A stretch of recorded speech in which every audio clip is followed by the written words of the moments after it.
Hello les amis, j'espère que vous vous portez bien. Nouvelle petite vidéo, ça faisait un petit moment, mais bon, confinement, plus gestion des enfants, tout ça, bref, la vie. Je m'y remets tout doucement. Nouvelle vidéo donc qui fait suite aux différentes vidéos où j'explore un peu les outils que j'aime bien utiliser. Donc là on va parler de Fusain, outil que j'aime beaucoup utiliser, surtout pour du portrait, avec un petit portrait ici de Lee Van Cleef. Alors pourquoi j'aime bien cet outil? Tout simplement parce qu'il correspond encore une fois vraiment bien à ma façon de dessiner, donc du plus vague au plus précis, du plus clair au plus foncé en quelque sorte.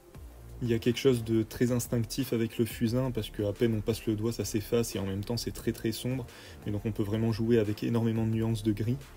J'ai pas encore trop testé de faire autre chose que du portrait avec parce que je m'éclate vraiment bien avec ça, mais il faudra que j'essaye de faire des choses qui demandent une composition un peu plus réfléchi.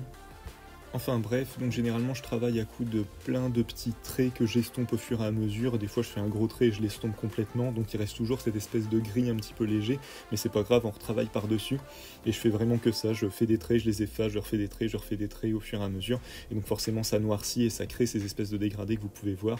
Donc là c'est vrai qu'en accéléré, je sais pas si on se rend bien compte du résultat, mais voilà, j'en ferai certainement d'autres de toute façon. Et puis du coup j'essaierai de faire des plans un peu plus lent pour que vous puissiez un peu plus voir comment je bosse. Encore une fois, si vous avez la moindre question, faut pas hésiter sur YouTube, sur Instagram, tout ça, vous me demandez.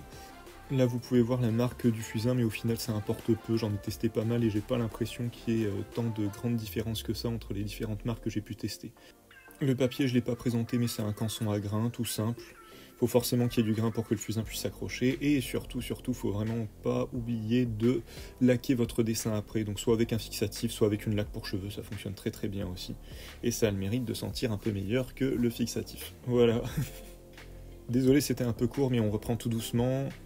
J'espère pouvoir bientôt reprendre d'une production hebdomadaire, mais je ne vous promets rien.